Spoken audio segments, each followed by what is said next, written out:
Private jets are sleek, sexy, and fast. They can go almost anywhere in the world in style. Executives, sports figures, and movie stars have switched to private jets. We'll show you what $3 to $50 million will buy these demanding flyers.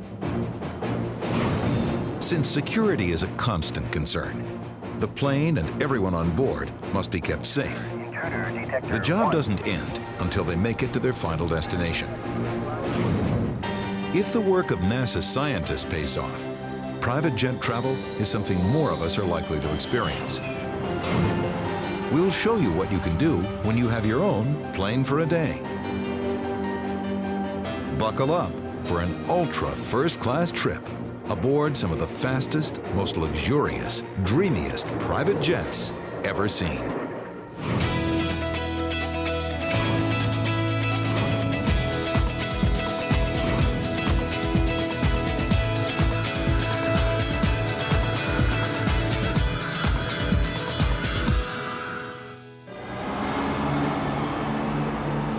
The time when air travel was a convenience seems like a thing of the past.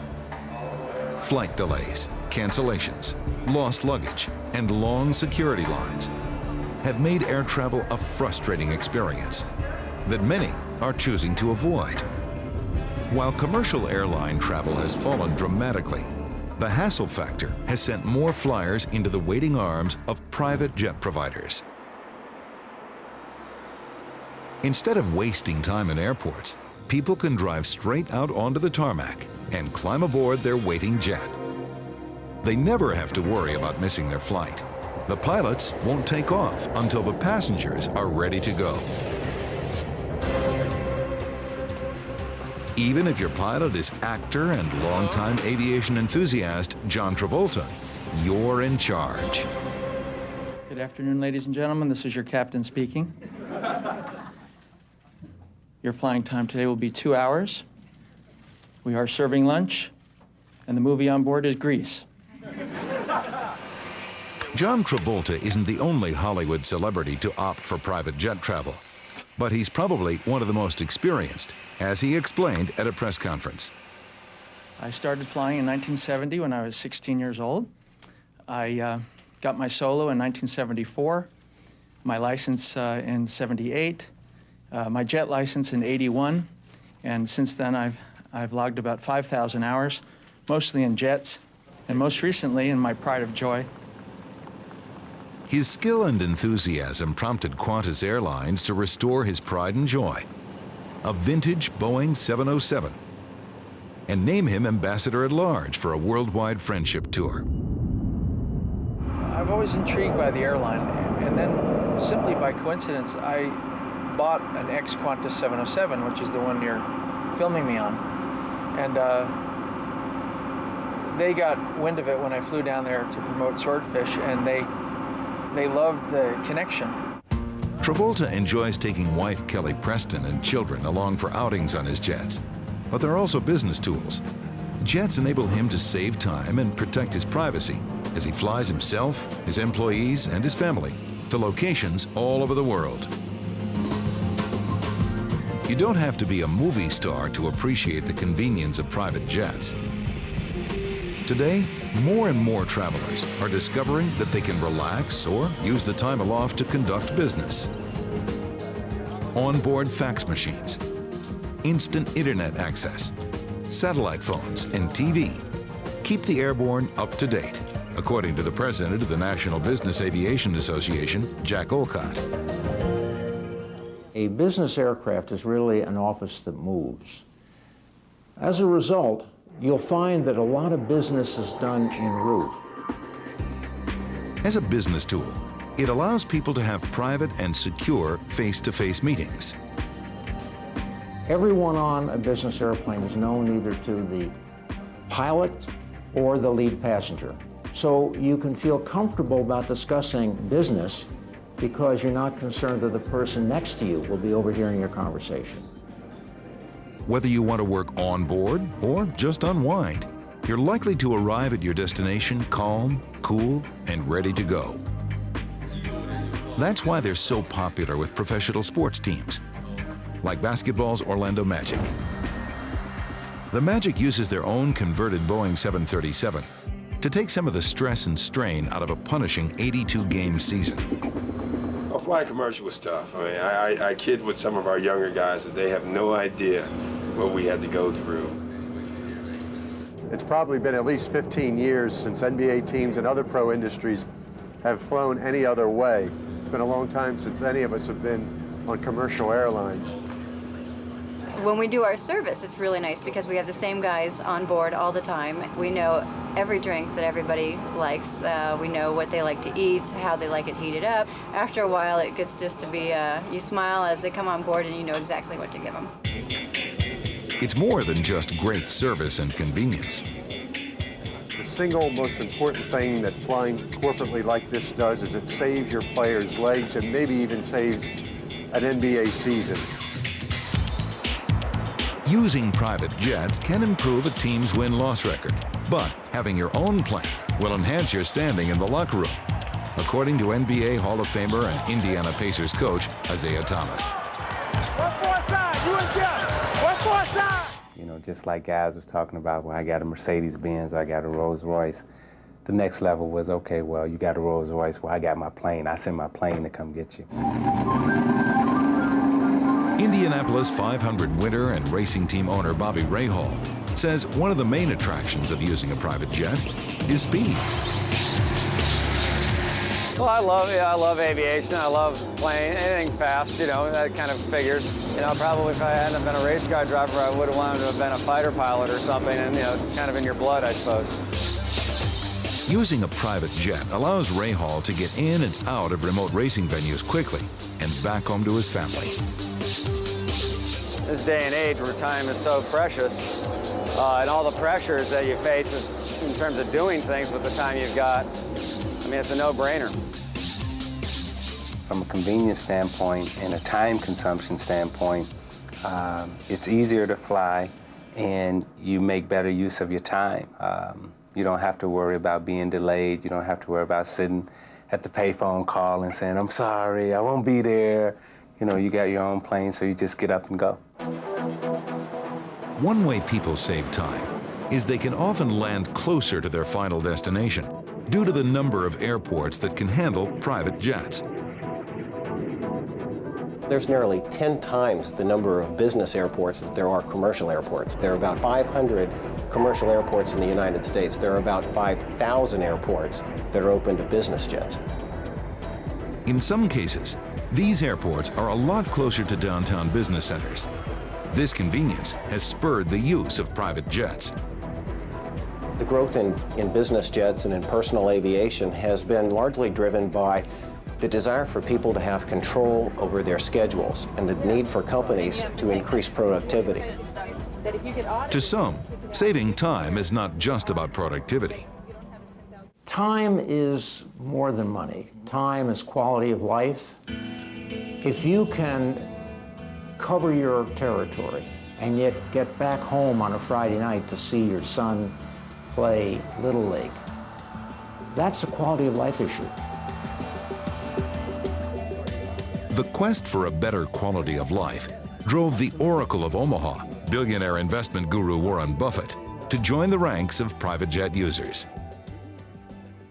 I have nothing but fun in my business, and probably the only thing that wasn't so much fun many years ago was the travel part of it. I mean, there were a lot of missed planes or delays and whatever it may be, and a lot of time wasted and a lot of energy expended. But my job is a dream now, and a plane helps in a big way. I couldn't do my job without a plane. It's easy to understand the allure of private jets and why more people are finding ways to justify climbing aboard. The most famous name in private jets is Lear. Its name quickly became inextricably linked with private aviation as jet-setting celebrities and corporate honchos snapped them up. The plane's namesake, Bill Lear, launched an aviation revolution in October of 1963 when his prototype Learjet first took off on its maiden test flight. This was the first American jet to be designed primarily for business use. Lear thought music in the cabins would make his planes more desirable. So he developed the 8-track tape player. Ford Motor heard about it and put them in all of its cars. The 8-track faded away, but private jets continued to soar. While still confined to a rather rarefied breed, some believe private jet use could grow considerably.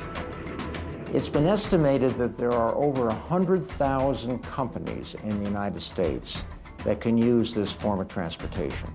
Yet there are only about 10,000 companies in the United States presently using this form of transportation. So the growth potential is quite significant. Many companies have found that private jets allow them to accomplish more in a day.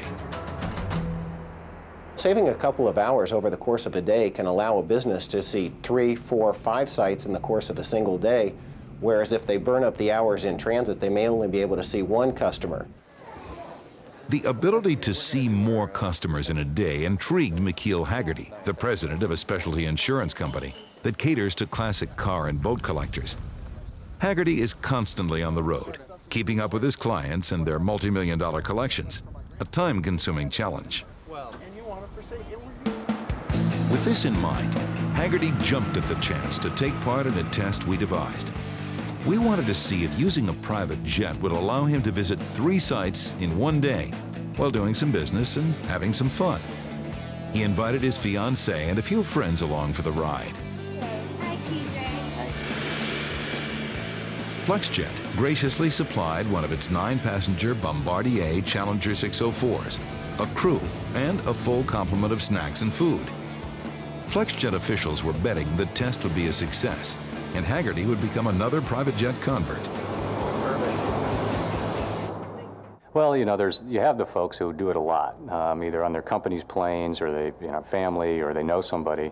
The people who have never done it, the best way to describe it is just a smile. They come off and they can't get the smile off their face, and it usually starts the minute they get on the plane. There we go. The passengers seemed to quickly succumb to the plane's charms. It's pretty hard to beat it. For one thing, this one is a particularly big private plane, so you can you get a number of people in here. You can kind of move people around. We can get to a lot of different places quickly, and I can't think of anything better, really.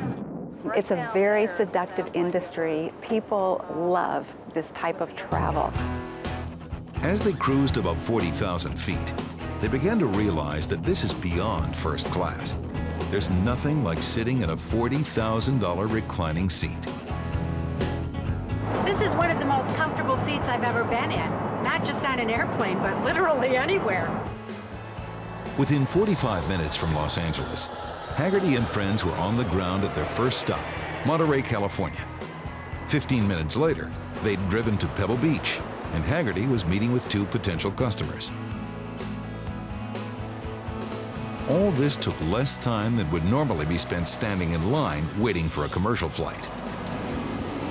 Next, Monterey to Lake Tahoe. It soon became clear why flying in a private jet is so much faster. Going commercial would take almost 5 hours because of the connections. Instead, Haggerty's team was on the water about an hour after taking off. They met with one of Haggerty's clients, the largest collector and restorer of classic wooden boats.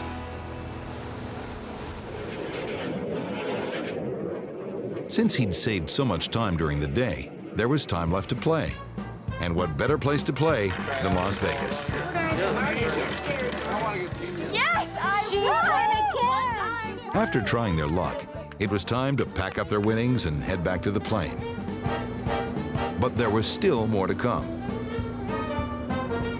including an impromptu birthday party organized by the crew for Haggerty's fiancée. Oh my! What an ending to this day! We're really very much different from the airlines in the service that we provide. We have owners who have very discriminating tastes, and they expect that kind of service, and we make sure that we take care of them. Our test was a success. Haggerty clearly saw how a plane could enhance his life. I think I would use one of these things in a way just like today. Today was a great example. We got to go to a couple places that are sort of hard to get to. I got to do some great business, got to have a little bit of fun. What you find is people don't really feel the impact until after the trip. They come off the airplane, they walk into their house and they go, my gosh, I was in Las Vegas 2 hours ago in a casino and I'm standing in my doorway at home and it's only 2.5 hours ago. And that is the kind of impact that until you do it, you'll never understand. As more people are seduced by the charms of private aviation, manufacturers are rushing to satisfy their needs.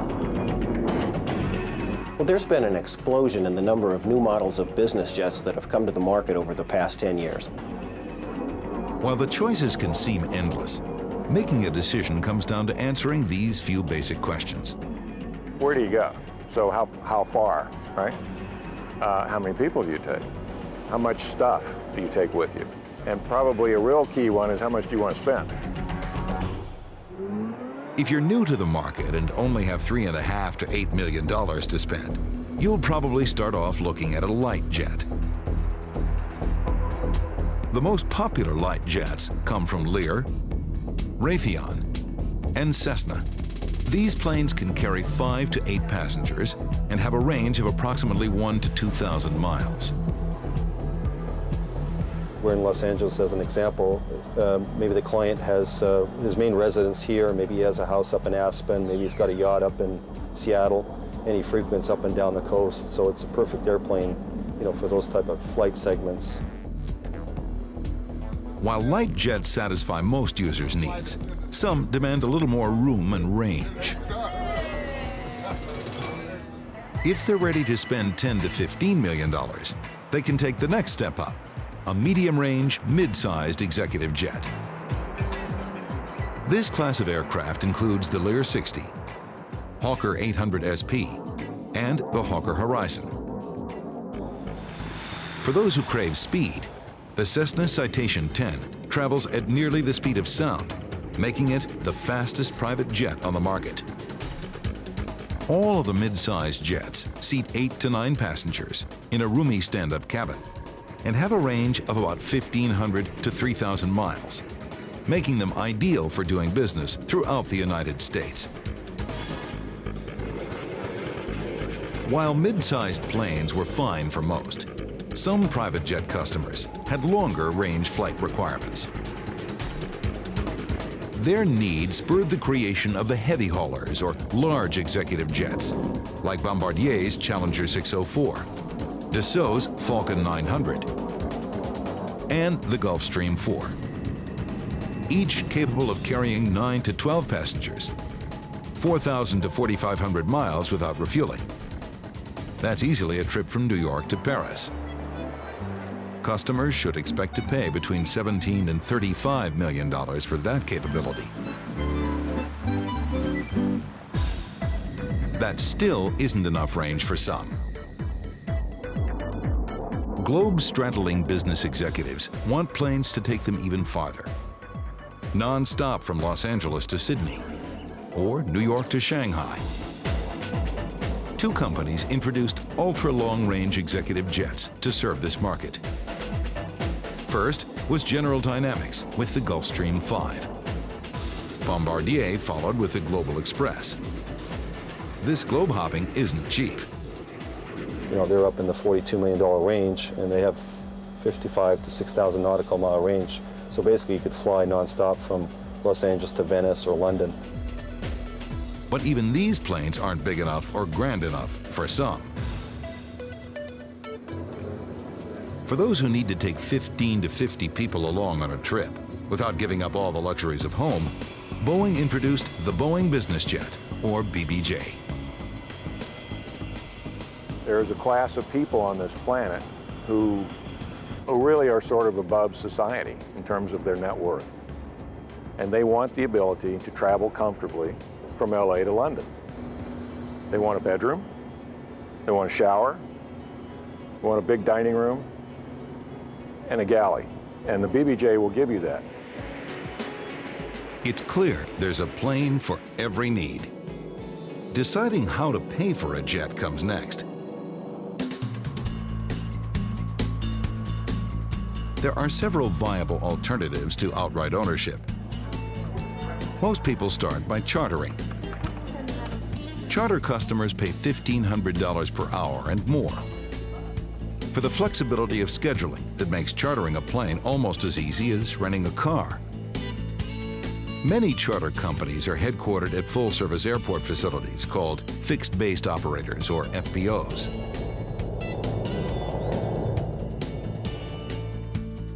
Some operators, like Peterson Aviation, go out of their way to make sure chartering is a pleasant experience. But when I first started this, my wife said, you know, every FBO I've seen looks terrible. Why don't you do some decorating? And so my wife went out and bought a lot of antiques that match the California attitude. And I think that's the fun part of our base. It's not just old steel chairs. Charter providers range from small local operations to large national organizations. While many people say that chartering isn't cost-effective, surprisingly, it can come close. We fly quite a few charter flights that the pricing, if you were to look at 6 or 8 passengers traveling on the airlines, first-class airline tickets versus the charter price, they're very competitive. Chartering can be competitive when used for one-day multi-stop trips. Anything other than that can result in costly dead legs. Let's say you fly from LA to New York and stay a few days. Instead of waiting for you, the chartered jet will return to its home base in LA. You'll probably be charged for that empty flight. Some charter companies are able to sell the empty leg of the trip and reimburse the customer, but don't count on it. Experts say that if you charter more than 50 hours a year, you may be ready to move up to a fractional ownership program. Fractional ownership is somewhat similar to a timeshare in a condominium. It gives you 24-hour access to your plane for a guaranteed number of hours per year, whenever you need it. Fractional ownership is something that's captured the imagination of a lot of people. Being able to buy a half or a fourth or an eighth of an aircraft as opposed to a whole aircraft has been a tremendous advantage for a lot of people. This concept was dreamed up by a former mathematics professor, Richard Santulli, while researching the costs of buying a plane. When I looked at the numbers and based upon how many hours I would be flying, which was about 200, the economics made no sense to me. It was just too expensive on an hourly basis. And thought that if I could get 3 or 4 of my friends and really divide the cost of the airplane ownership experience by 4 or 3 even, the numbers can become more justifiable, at least from my perspective. Santulli turned his research into NetJets, the first fractional ownership company. It's a concept that's attracting a growing number of business users, including fabled investor Warren Buffett. I was paying for 100% of a plane a few years back when I had a plane for Berkshire Hathaway, but I wasn't using it 100% of the time, and I wasn't using it 50% of the time. I was using it about 25% of the time. So I was paying 4 times as much for a capital asset as I had the need for. Buffett was so impressed with Santulli's idea that he bought the company. Buffett's financial backing has helped NetJets grow and prosper. Today, it boasts over 400 aircraft that fly over 250,000 flights a year, 2,100 pilots, and a central coordinating staff of more than 900 people. If NetJets were a commercial airline, it would be the 6th or 7th largest in the world. NetJet's success has spawned other fractional ownership companies like Bombardier's FlexJet. The concept is alluring, but it isn't cheap. Normally, it involves an upfront purchase price, a monthly management fee, and an hourly charge for your time in the sky. All combined, the least it might cost is a little over $3,000 an hour. You're never going to go to a corporate board. You're never going to go to your CPA or your accountant and justify this airplane over commercial first-class travel. If it's going to come down to cost, then you're probably not ready to do it.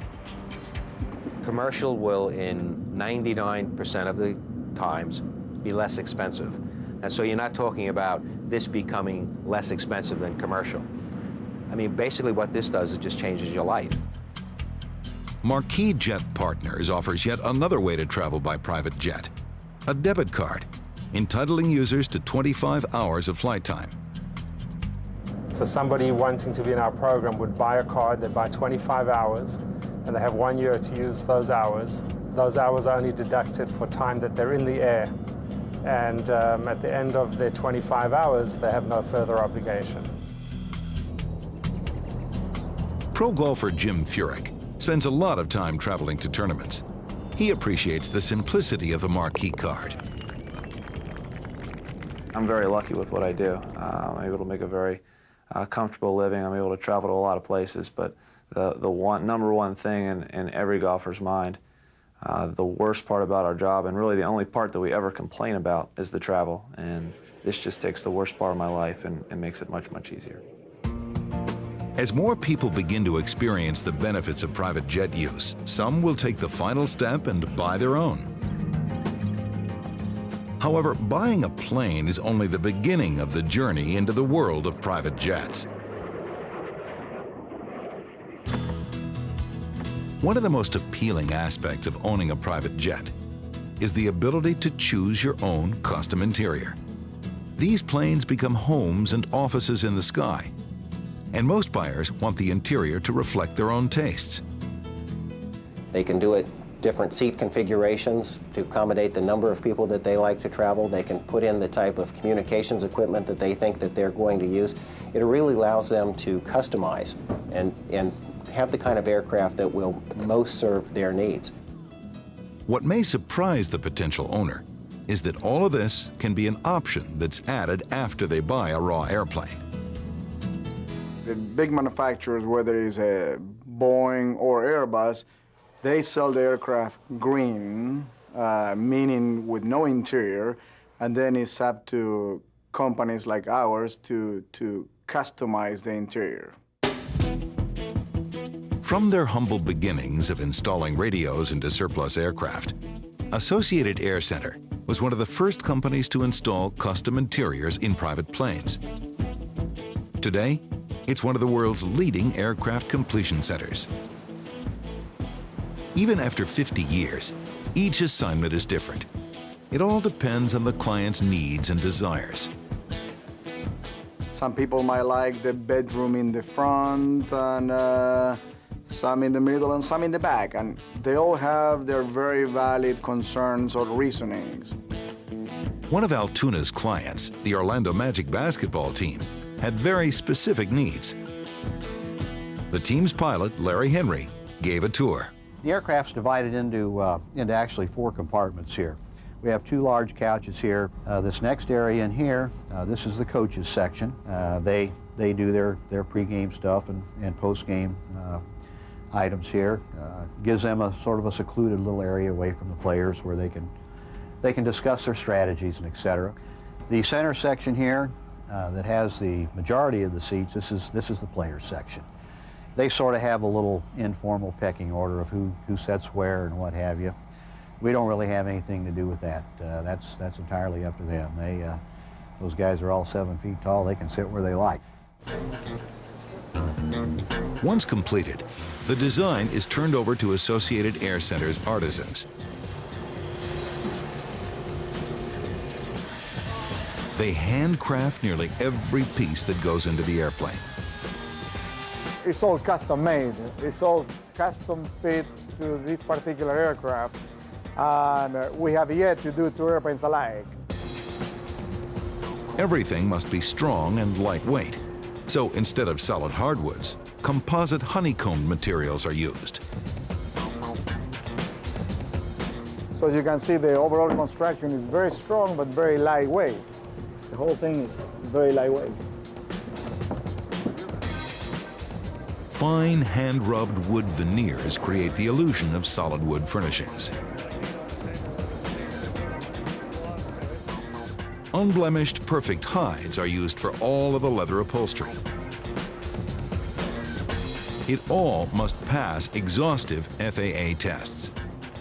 Every single item on board an aircraft, whether it's a seat or avionics, it's all tagged with a serial number, and it has to meet, certain requirements for safety, whether it's flammability for the material like the leather or the carpeting, to the G-force in the event of an accident that the seats can hold up. This adds to the cost. It helps to explain why one seat can run over $40,000. Install 15 or more of these custom-built seats in a plane, and suddenly you begin to see the bill take off. To avoid sticker shock, Altoona tries to make sure his customers know exactly what they'll be getting. This is a mock-up that we built like 3 years ago, and we use during our presentations. But it's for the most part to give the customers an idea of a space, volume. So we position these chairs around and we make these board bulkheads just to give people an idea of what they are dealing with. Once all the pieces are finished in the shop, they're taken to the hangar where the assembly begins. It's here that the interiors start to take shape. It's like putting together a large jigsaw puzzle. Everything has been pre-shaped and built to fit in just one place. The whole process usually takes 7 to 9 months to complete. This is not an impulse buy, especially when you're paying $14 million or more just for the interior. Customers expect the latest technology. Getting it all FAA approved in time can be a problem.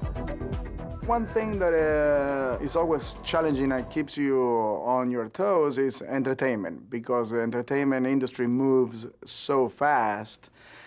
And of course, the principals come to us and say, well, I have it in my palace, I have it in my yacht, why can't I have it in my aircraft? More like a yacht than a palace. Every inch of space must be used wisely. We have typically a master lab with a shower and bidet, and then a bedroom with maybe a sitting area so you can have breakfast when you get out of bed. Then a guest bedroom or children's area with another guest lavatory, and then a dining room, a living room, and a galley and crew quarters or crew rest area. So ergonomically, we try to fit all these rooms in 806 square feet. Now that you've bought your plane and outfitted the interior, it's time to fuel up and take it aloft. Safety is something everyone thinks about, whether they're flying commercially or in a private jet. Some of the first private jets had accidents because the planes were hard to handle hot rods and the pilots weren't sufficiently trained. The planes have improved dramatically, and all of the major manufacturers have stringent guidelines for pilot training. Bombardier Aerospace is the only one that has its own in-house training operation, complete with multi-million-dollar simulators. There is a different simulator for each type of plane Bombardier makes. This simulator is the exact duplicate of the airplane, the Lear 45, and it replicates that particular airplane to the T. I think one of the neat things about the simulator is that you can actually learn to fly without ever getting in an airplane. Not that we do it, but they are so real, and you can throw so much at somebody in a simulator like that. We can throw, weather or engine failures, all kinds of things at them, so when they're actually flying the airplanes, they're very, very well prepared. People want to know that their pilots are well trained and that the aircraft has the most sophisticated safety equipment available. Surprisingly, many private jets have more advanced avionics than some commercial carriers. There are a couple of reasons for that. If a company, the ABC company, has 2 or 3 airplanes and they want to add the latest collision avoidance system or the latest terrain warning system, they only have to equip 2 or 3 airplanes to do so. But if an airline must move into new technology, they have to equip a whole fleet of airplanes. So you'll find that the new technology finds its way into business jets before it finds its way into airliners. One of the things that's common in business jets now, particularly at the upper end, are heads-up displays, where the pilot actually looks through and sees on a screen in front of them all the information they need as they look out the window of the cockpit. That's something that's only available on our military, on our high-performance jet fighters. Some private jets are now equipped with technology that takes the guesswork out of bad weather flying and landing. Gulfstream has developed an enhanced vision system that allows pilots to see through the clouds. It gives them a picture of an airport, even if it's fogged in. The difference between commercial and private aviation doesn't stop with technology. When a commercial flight can't land in bad weather and has to divert, the airline will go wherever it's convenient for them. The result? Passengers often end up being stranded. On the other hand, the major private jet providers have staff meteorologists assigned to track the weather. They determine what's convenient for their customers, no matter what the conditions. Their job is to find a way around any obstacle and to safely get you to your destination. We had an issue where a pilot called me from the air. There was a hurricane off the west coast of Mexico, and he was concerned about getting in. And looking at satellite and looking at some observations, I said, you'll be able to get in between the rain bands. And we went in, dropped the passengers off, got out, and everyone was happy. Private jets offer a lot of flexibility, and the manufacturers have made a tremendous effort to make flying safer. If you look at the record of business aviation, it's the safest mode of transportation. In every environment, there are accidents that occur. I think business aviation has done a pretty good job of going back and understanding the root causes. But before booking a flight with a private jet provider, it's still a good idea to check their safety records.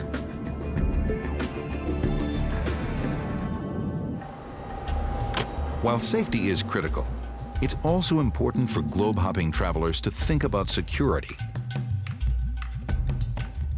Globalization has made security a top priority for business jet users. People like former Israeli counterintelligence agent Izzy Boim, who helped develop Israel's El Al Airlines' vaunted air security systems, are turning their attention to private jet flyers. You go to places that you and me haven't heard about them, and we haven't even dreamt that there is actually a runway there. And they go. This is globalization today. Former U.S. Secret Service agent Stephen Barral spent 23 years protecting 5 presidents and numerous heads of state. He feels that security needs to be a part of every executive's travel plans. The threats are real. If you pick up any paper on any given day, you'll see that situations have taken place that place executives, corporations, their employees at risk. As a first step, Boim and others are making sure that the crews are trained. We need to put security measures in order so the captain and the first officer, the flight attendant, if you join the flight, they know these are the rules. Very good, sir. Understand we're going to Cabo San Lucas today. It is becoming part of our routine. Anything that's practiced over and over becomes routine. It can start with a simple but complete visual inspection of the airplane. Basically, the job is to be sure that there isn't anything added to the aircraft that doesn't need to be there. Something that we don't know about, something that should not have been put there. And we check all of the cavities and every place that somebody might be able to put something on the aircraft, and we're pretty thorough about it. When leaving the plane, crews can secure it using a low-tech solution, a sticker. Now, once that's on there, if it's taken off for any reason, then it will show stress marks and void marks, and we'll know that the tape's actually been taken off. This telltale signal is enough to alert the crew that someone has tried to tamper with the plane. And the tape, as you can see, is not usable. It can't be put back on again so that it looks like it hasn't been opened. An airplane is vulnerable. Keeping it secure is important. This airplane is not driving on the freeway. This airplane is going to be 35,000 feet above seabed. So we need to make sure that nobody had any opportunity to put something or to install something without our knowledge. One way to ensure that a jet hasn't been tampered with is to set up a portable sensor system. This surrounds a plane with an electronic shield. Well, the private jet user would land their aircraft in perhaps an unsophisticated, unprotected environment, easily deploy a security system around that plane, take the radio with them. If there's an intrusion, the radio will make them aware of an intruder and where the intruder is. Once an alert is received, someone can determine if the intruder is friendly or hostile. Intruder detector 1, Centaur 740. Intruder detector 1, Centaur 740. Adding a camera allows the user to monitor the security of the plane from a remote location. The camera remains dormant for much of the time, and when an intruder comes in, it will illuminate the camera, hence the screen. You'll see who is there, if they are friendly or foe. But you should know who is coming to your aircraft at all times. Securing the plane is a start, but passengers need to leave the plane and return. In some high-risk areas of the world, this can be dangerous. Government officials and corporate executives are increasingly turning to experts in personal protection and special operations, like J. Kelly McCann. There are things that are immutable truths, things that you cannot control. Are there bad guys in the world? Yes. Do they want your stuff? Yes. Can you do things to mitigate or lessen the likelihood of your victimization? Absolutely, yes. Enlisting the aid of protective details, people who are trained to whisk their clients out of danger when confronted by gunmen, is becoming common in areas prone to kidnapping.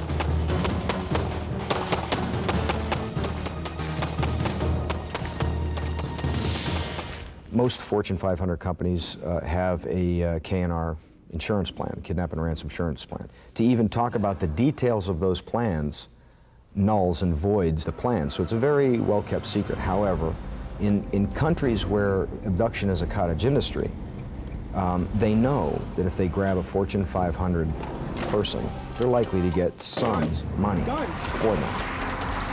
Unlike flying on a commercial airline, it's all up to the traveler. Even if they have a corporate security department, it's necessary to insist that the in-house team is doing their job.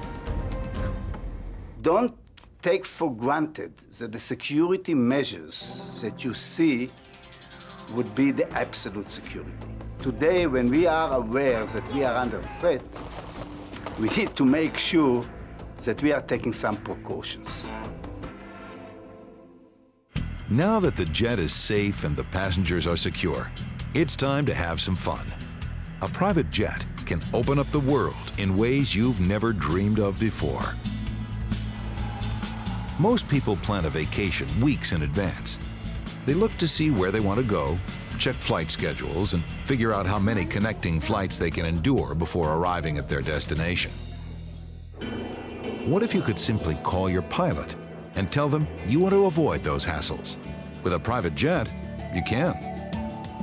And when island fever takes hold, you can quickly get away to a secluded destination. Remote, out-of-the-way islands with no direct commercial flights are yours to explore. But why stop at one? You could go to 4 or 5 absolutely astounding places in one day where you couldn't do it in a week any other way. What people buy is an absolute experience that makes travel easy. Ease and comfort are what it's all about.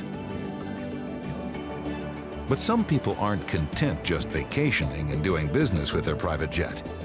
They want to be able to live with it.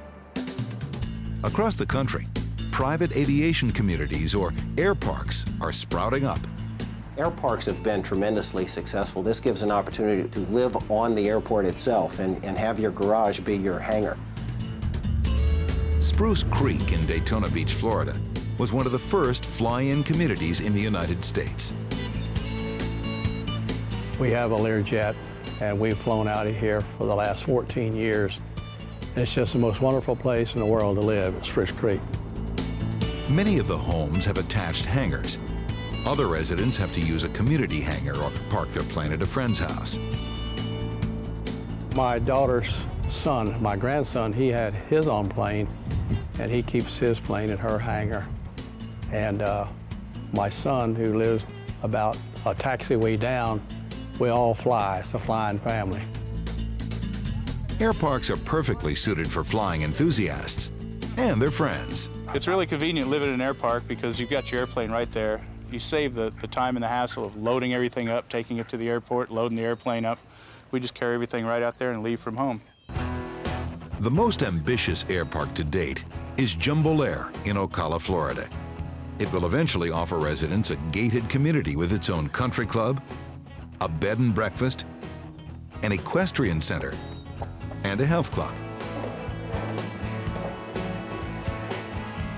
To some, its main attraction is the 7,500-foot runway that can accommodate any size plane, from a small jet up to a commercial airliner. This flexibility could make Jumbo Air the ultimate air park community. Air parks could be the first step toward a future where cars are replaced by private jets. Scientists at NASA's Langley Research Center have teamed up with civilian contractors to help make this future a reality. They envision developing a system that will make flying more like your morning commute. Their research is beginning to bear fruit. What we have been doing over the last 10 years is to develop the technologies for the next generation of aircraft that are now beginning to emerge in the marketplace. And you're going to see some of those airplanes over the coming 2, 3, 4 years. Eclipse Aviation of Albuquerque, New Mexico, is developing a microjet that is seen as a step toward this future. It will sell for under $1 million, inexpensive enough to compete with conventional prop planes. The Eclipse could make air travel more affordable and jet ownership more practical. The Eclipse's optimistic developer, Vern Rayburn, believes the plane will help change the way we travel. We think the Eclipse is going to create an alternative to the current air transportation solutions. So that's everything from large air transport aircraft down to the very expensive but very nice corporate jets. So the Eclipse 500 becomes an alternative to each and every one of those components in the current air transportation business. Plus 30 right there. Yeah. The ongoing cooperation between NASA and aviation manufacturers promises to make jets safer and easier for more people to fly. At what point does the technology enable the tasks to become sufficiently easy to learn that people could safely learn how to do this, say, in high school as part of driver's ed? Now, I know that's pretty far-fetched, but the question not is, can it happen? The question is, when could it happen? It's exciting to think in terms of air transportation, particularly owner-flown air transportation, being to the 21st century what the automobile was to the 20th century.